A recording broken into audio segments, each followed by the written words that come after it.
Initiating system 1.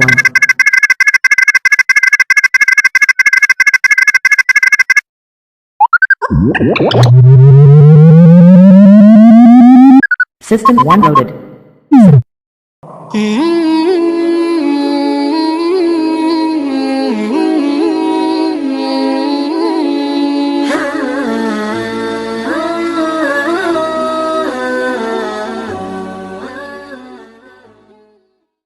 Assalamualaikum warahmatullahi wabarakatuh. Mitra muslim yang dimuliakan Allah subhanahu wa ta'ala, kita masih berbincang seputar kelahiran Nabi Muhammad SAW, kelahiran cahaya itu. Dan kata kelahiran cahaya bukan sekedar sebuah ilustrasi, tetapi sebagaimana disebutkan dalam sirah nabawiyah bahwa ada sangat banyak riwayat yang berbicara tentang bagaimana Aminah, ibunda Muhammad SAW, hamil. Sayangnya riwayat-riwayat itu banyak sekali riwayat yang tidak bisa dipertanggungjawabkan sanadnya. Ada satu riwayat, satu-satunya riwayat yang disebutkan oleh para ulama. Riwayat ini saling menguatkan satu sama lain, setidaknya mencapai derajat hasan, di mana disebutkan bahwa ketika Aminah melahirkan, kemudian dia melihat bahwa dari dirinya keluar cahaya yang menerangi sampai kota Busra yang ada di Syam. Kota Busra tentu sangat jauh kalau diukur, kurang lebih dari 1000 km dari kota Mekah. Cahaya itu keluar dari dirinya, kemudian terus dia sampai menerangi jarak 1000 km kurang lebih. Ini artinya bahwa ini riwayat yang bisa dipakai oleh para ulama. Adapun sisanya adalah riwayat yang saya pikir ketika kita mau memuji Nabi Muhammad SAW, kita tidak juga memerlukan hal-hal yang sifatnya palsu riwayatnya, karena Nabi tetap terpuji tanpa riwayat-riwayat itu. Dan hitunglah dengan satu riwayat ini bahwa keluar cahaya yang menerangi sampai Busra di Syam, maka cukuplah ini menjadi sebuah isyarat besar bahwa yang dilahirkan adalah seseorang yang kelak akan menerangi cahaya itu menjadi cahaya bagi seluruh kehidupan, bahkan sampai ke negeri Syam. Dan pelajaran pertama buat kita adalah seperti yang sudah kita bahas singkat di pertemuan yang lalu, bahwa setiap kelahiran anak-anak kita, anggaplah ia sebagai kelahiran cahaya. Anggaplah ia sebagai anugerah yang mahal, yang terbesar dalam kehidupan kita. Jangan lagi dianggap mereka sebagai sebuah beban. Kapanpun mereka hadir. Kadang-kadang ada orang tua yang dalam tanda kutip tidak mengharapkan kelahiran seorang anak, karena mungkin dia tidak merencanakan hamil, tapi kemudian hamil. Atau mungkin kakaknya masih berusia kecil, tiba-tiba kemudian sudah hamil lagi. Atau kemudian usianya malah sudah usia senja orang tuanya, tiba-tiba Allah berikan lagi anugerah. Tetap saja, mari ambil kalimat ini, bahwa orang-orang yang beriman tetap menganggap ketika ini adalah kehamilan anaknya, ketika kehamilan anaknya ada, maka kelahirannya harus dimaknai sebagai kelahiran cahaya, seperti kelahiran Rasul kita Muhammad SAW. Karena ada satu hal yang bisa jadi mungkin suatu hari kita akan malu, karena jangan-jangan dari sekian anak kita yang kita miliki, justru anak yang tidak diharapkan inilah yang kelak akan membanggakan kita di kemudian hari, di dunia atau bahkan di akhirat. Apa kita nanti tidak malu? Anak yang tidak diharapkan kelahirannya, ternyata justru dia anak yang paling membanggakan, paling mengangkat derajat dan nama kita sebagai orang tua. Maka terimalah, karena kita tidak pernah tahu takdir kemuliaannya. Dan selalulah berharap positif bahwa mereka lahir dengan membawa cahaya yang akan menerangi kehidupan kita di dunia hingga di akhirat nanti, juga menerangi umat yang lain, manusia ya, yang ada di muka bumi ini. Adapun Rasulullah Muhammad SAW, ketika cahaya itu sampai ke negeri Syam, dan subhanallah ternyata ketika Rasulullah SAW nanti wafat, beliau berdakwah, berjuang, kemudian wafat. Ketika beliau wafat beliau itu diiringi dengan beliau mengirimkan pasukan yang beliau buat dan dipimpin oleh Usamah bin Zaid radhiyallahu anhuma sebagai panglima termuda dalam sejarah Islam yang usianya baru 18 tahun kurang lebihnya. Itu berangkat, tetapi ketika baru sampai di sebuah tempat bernama Juruf, baru beberapa mil mendengar bahwa Rasul wafat. Kemana perginya? Ke negeri Syam. Dan ini adalah merupakan satu perjalanan pasukan yang boleh kita katakan sebagai sebuah perjalanan untuk membuka gerbang Syam. Itu artinya bahwa Rasulullah SAW ketika wafat, itu cahayanya sudah menjelang masuk, sudah mulai terlihat di negeri Syam. Karena ketika beliau wafat, seluruh jazirah Arab telah masuk Islam hingga ke negeri Yaman, di bagian selatannya dan di bagian utaranya berbatas dengan negeri Syam. Seakan ini menjadi sebuah isyarat besar bahwa begitulah kelahiran orang istimewa, orang hebat ini, itu ternyata sudah diisyaratkan sejak ibunya melahirkan. Maka sekali lagi ketika ada seorang ibu melahirkan, keluarkan kalimat-kalimat positif, keluarkan kalimat-kalimat yang istimewa. Karena jangan sampai kita mengeluarkan kalimat yang negatif, kemudian bertepatan dengan waktu Allah mengabulkan doa dan kalimat orang tua bisa bermakna doa. Untuk itulah, ketika Rasulullah SAW dilahirkan oleh ibundanya dalam keadaan cahaya, dalam arti bahwa keluar seorang jabang bayi, tapi kemudian juga keluar cahaya, seperti yang diriwayatkan tadi, maka ini adalah merupakan satu pelajaran mahal bahwa anak-anak kita harus menjadi anak-anak cahaya. Selanjutnya Rasulullah Muhammad SAW dilahirkan pada tahun gajah, kita menyebutnya.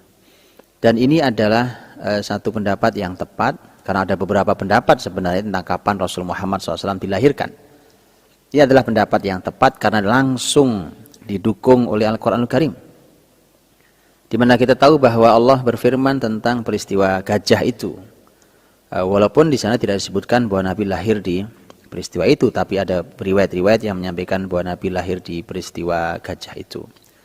Di mana kita tahu bahwa ada surat Al-Fil di dalam Al-Quranul Karim, surat gajah, yang berbicara tentang masalah rencana penyerangan pasukan Abrahah dari Yaman yang berencana menyerang atau menghancurkan Ka'bah, yang merupakan tempat yang didatangi oleh banyak orang dari berbagai tempat, dan tentu itu menguntungkan secara bisnis, karena di kepala seorang Abrahah yang ada adalah bagaimana Yaman menjadi ramai seramai kota Mekah dengan keberadaan Ka'bah itu. Sehingga ketika dia membangun gereja, dan sangat indah, jauh lebih indah daripada Ka'bah yang hanya tumpukan batu. Tapi kita perlu tahu, kedatangan orang dengan ikatan spiritual jauh lebih memberikan makna dari sekedar datang hanya karena sebuah keindahan. Ini istimewanya. Anda tentu tahu bahwa kita mungkin sudah pernah berjalan-jalan menikmati tempat alam, keindahan, dan seterusnya. Tapi bagi orang beriman tidak ada perjalanan yang seindah perjalanan kita ke tanah suci kita, ke Ka'bah, ke Masjid Nabi SAW, karena kita datang dengan spiritual, dengan iman kita. Peristiwa gajah itulah, pasukan bergajah itulah yang kemudian menjadi satu momentum yang menandai kelahiran Rasulullah Muhammad SAW. Dan lagi-lagi menjadi satu hal yang menarik, bahwa menjadi sebuah isyarat. Tentu saat itu kelahiran, ada perbedaan pendapat apakah dilahirkan sebelum Abraham menyerang Ka'bah atau dilahirkan setelah peristiwa dihancurkannya pasukan bergajah ini. Ada perbedaan pendapat dalam hal ini, tetapi yang jelas bahwa kisarannya ada di tahun gajah itu. Kalau diberi tanggal adalah tanggal 12 Rabiul Awal, tahunnya tahun gajah. Arti tahun gajah artinya adalah kisarannya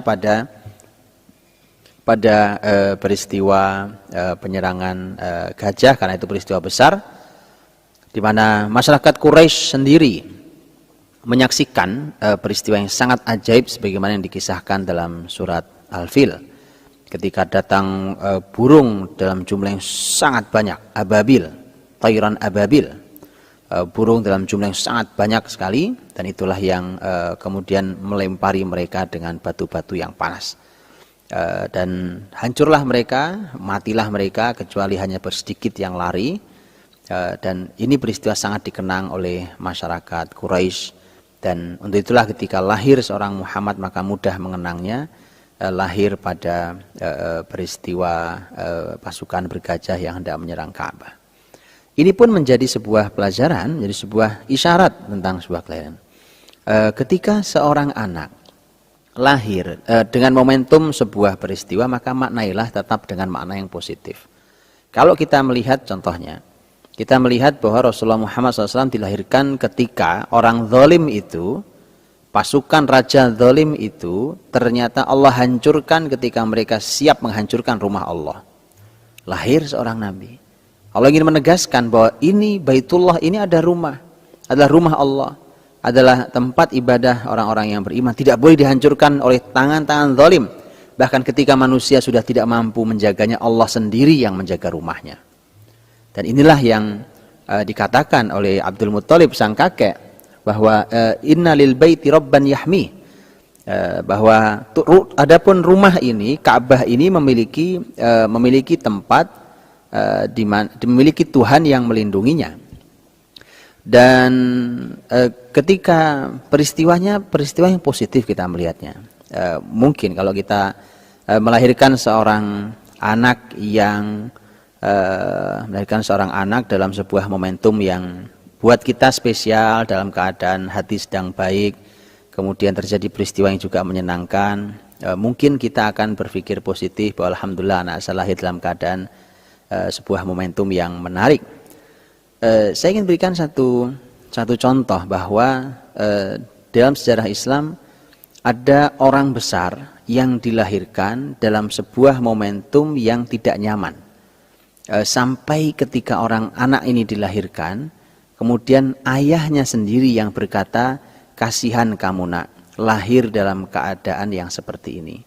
Saat itu dia, sang ayah dan keluarganya sedang diuber-uber dan sedang diancam mati oleh sekelompok orang.